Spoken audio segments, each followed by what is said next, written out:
um, syempre happy kami na ilaban namin. May mga part talaga ng game na parang kakayanin pa ba namin? Makakahabol ba kami? Mananalo ba kami ngayon? Pero iniisip lang namin, yung nasabi ko kanina, sa dami ng pagsubok namin ngayong conference, ang daming nagdududa sa amin. Pero kami, itong nasa harap nyo, kami yung mga taong hindi nawawala yung tiwala sa isa't isa. Kaya naglaro kami ng lahat. Ano ba? Ayakan mo? Ano ba? Gusto naman eh. Pero ayun, kaya nilaban talaga namin yung game na to. Thank you, Gemma. And for thoughts, after yung flight mo from Korea to Manila, laro ka din agad for Cream Ride. Ano lang siguro na-push kayo para matulungan yung team na mabuhat ang panalo? Well, it was my choice to go there, and I'm grateful for the management to let me really grab that opportunity.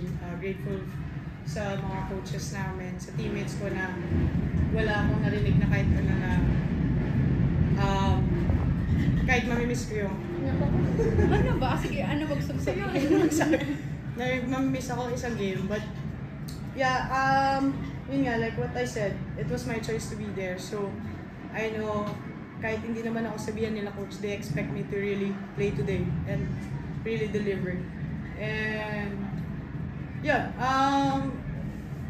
masaya lang din ako kasi kahit galing ako doon, pinalaro ako nila coach na talagang yung tiwala nila sa akin, hindi talaga nawawala. So, masaya lang ako sa mga ganong klaseng tao na nakapaligid sa amin.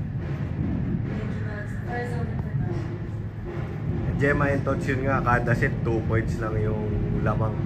Parang ano lang yung naging mindset nyo sa loob, lalo na nung mga crucial moments ng bawat set?